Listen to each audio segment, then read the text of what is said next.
Hello, my friends. Just want to say something. Maybe this might be actually one of the most important things I have ever said. I know I've spoken about a lot of things, but to this particular group of people, this may be the most important thing that you ever hear.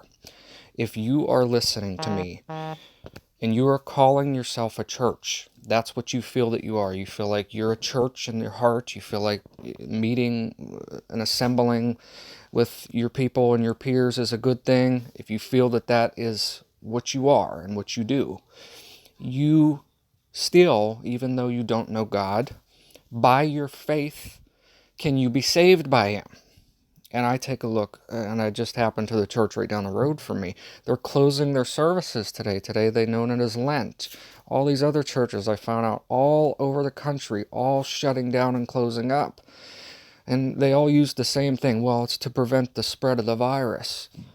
What does that have anything to do with God?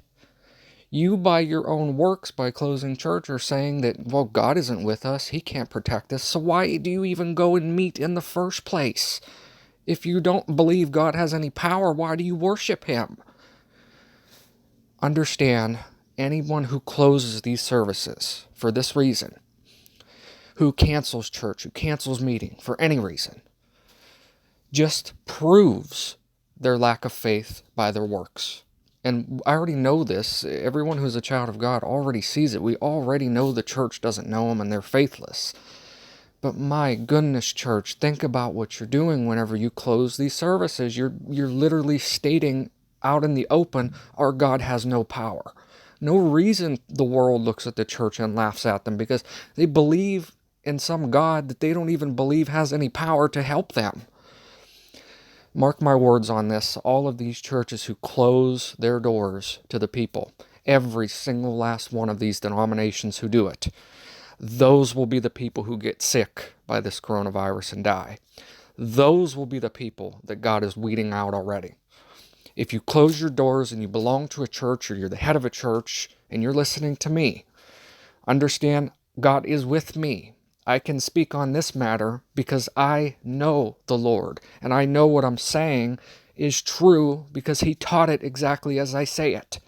If you close your door, where is your faith? The churches that will remain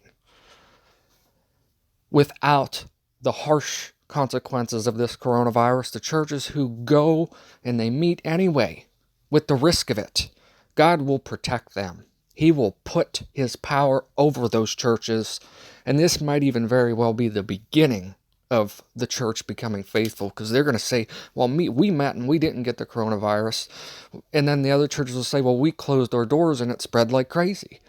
It may even be the beginning of God making the church faithful. I hope and pray that it is.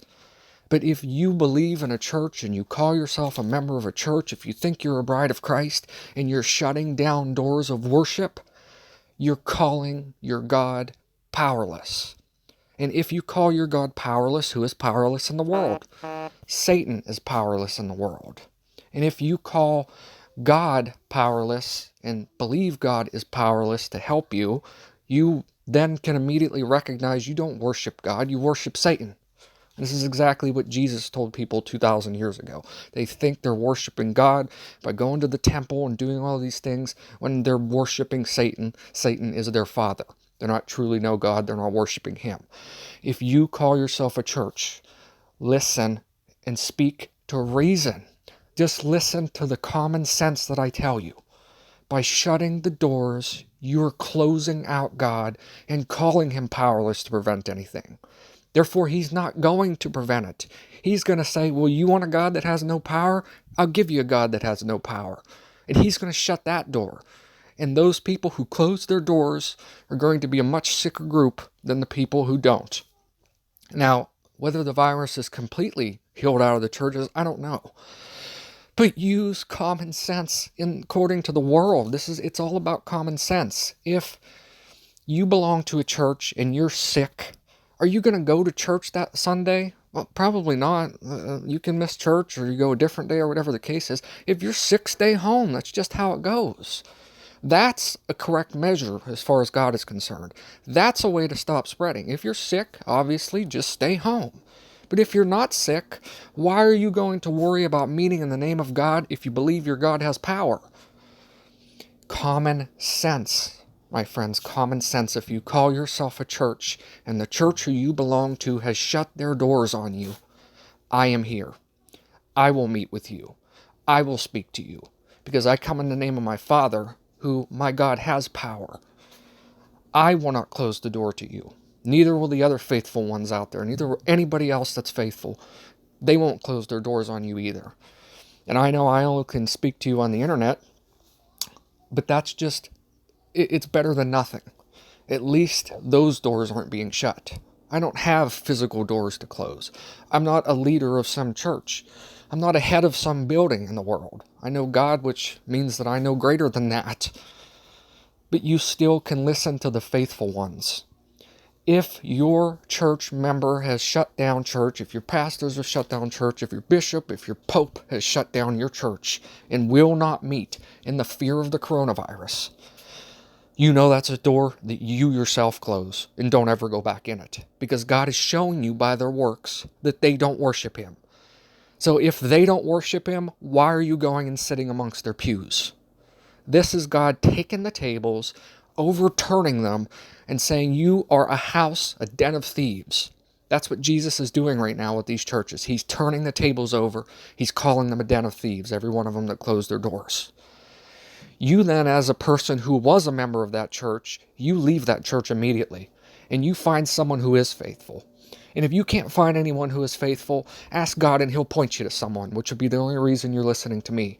I have no power, I have no authority, but I know God, and I know the truth because He's taught it to me. I am blameless in the fact that what I tell you is exactly what I have gotten from God. If I didn't receive it from Him, I wouldn't say it.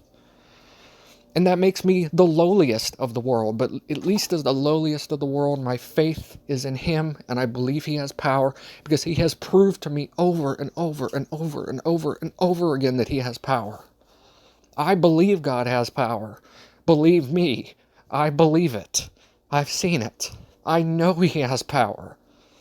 I'm not worried about this coronavirus. I'm not worried about going and hoarding goods. God will clothe me in the world, whether I get sick or I don't. He will clothe me, and I will remain here because He has promised. Those who have the insight at the end will go with Him when He comes. He has promised me the second week that I ever got to know God. He promised me then I will not pass away until He returns to take me. I believe that promise. I can still look back 3.5 years later and say, I remember the moment and the day that that promise was given to me. My friends, I know God has power.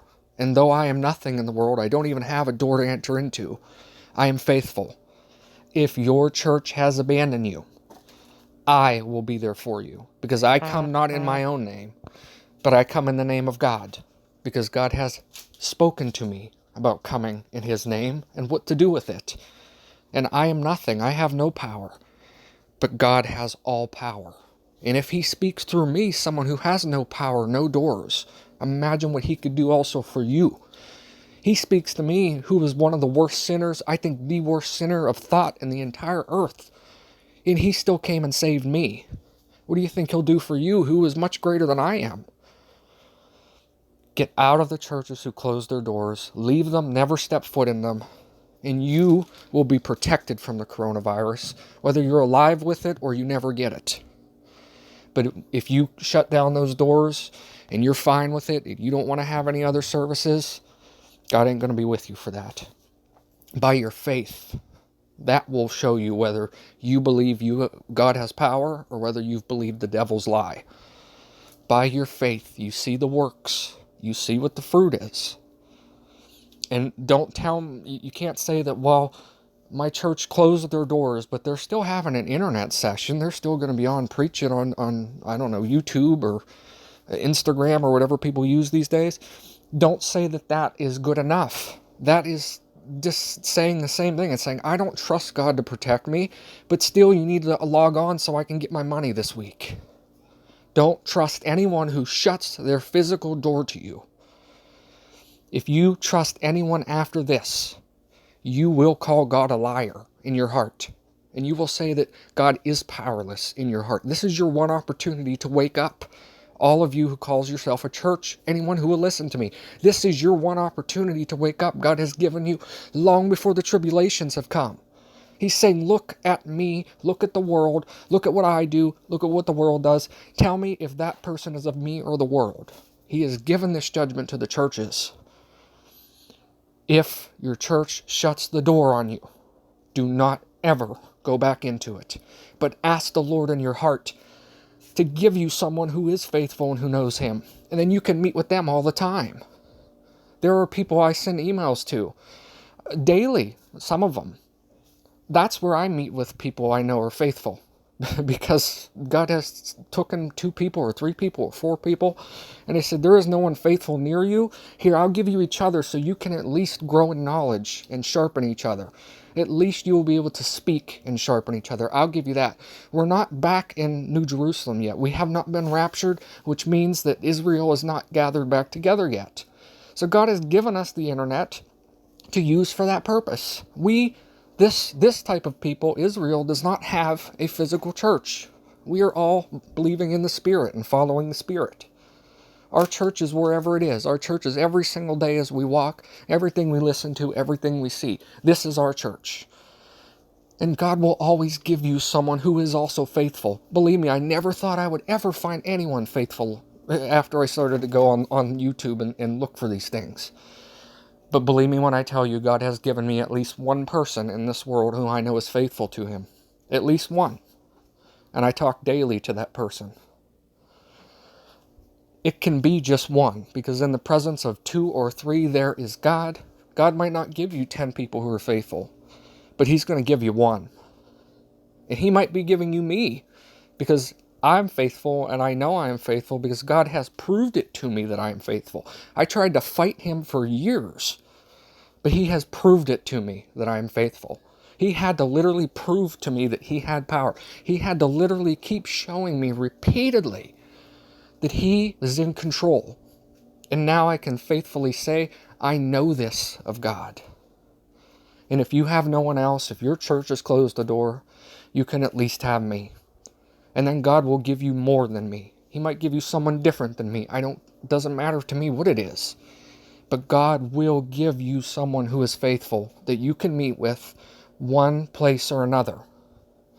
So my message today is to the churches and those who follow and believe in the churches. If your church has a physical building and they close their physical door, that is not a church. That is a synagogue of Satan. If they say, well, we're going to close up, but we're going to hold an online service, that is a synagogue of Satan. Because in their minds, they fear, they have no faith. The reason, why is the reason they're not meeting? It's the same reason that people don't meet and then don't go online. It's the same exact thing. Whether a church goes online for a sermon or not, that church is a synagogue of Satan because they are saying God does not have power. It's another thing. If your church leaves your door open and you hold all the ceremonies that you would do without the scare of this virus, if you do that, God will credit you for that because you're showing blind faith. You don't even know God, and yet you're still going to go to church during the middle of this panic freak out. God will credit you that. But the churches that close their door at all, those ones are a synagogue of Satan. And understand what it means if you can literally see you follow a synagogue of Satan and you keep following it. God has given you this church of the world. My friends, my brothers and sisters, He has given you this in order to see who it is that you follow. My friends, if the church that you belong to, if they have closed their door to you, that is a synagogue of Satan. And if you go back to it when the scare is over, you have been willfully blind. And God cannot help the willfully blind because you're only blind because you want to be. You don't want to see the truth. If that happens and you go back, you are willfully blind and you are going down to destruction with the world, the same as all the other people of the world. Do not be willfully blind. Do not get rid of the Holy Spirit. Do not grieve it, because that is grieving the Holy Spirit if you're willfully blind. You're saying, God, I really truly don't trust you, I don't believe you, and I don't even have the faith to believe the word.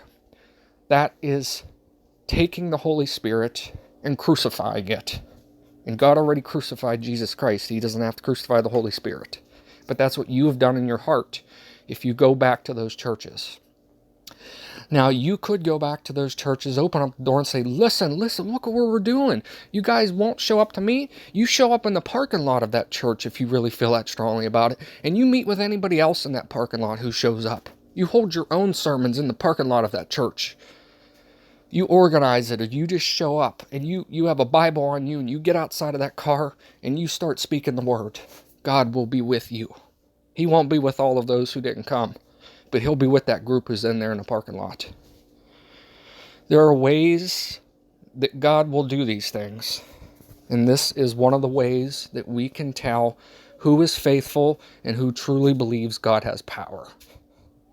Think about it. Anyone who calls themselves a church who listens to me, watch and examine what the church you belong to does in this time. And that will show you whether they have faith or you are faithless. Whether you are a church that will be redeemed or whether you will be a harlot church that goes down in destruction. He has given this great blessing and gift to the churches. My friends, believe me, this is a blessing to the churches, to the people of the world who follow them. This is a blessing to see the works of these churches finally, one way or another. This tells a lot. Test all things, says God. He's tested the church. And many, most I dare to say, churches have already shut their doors in the United States.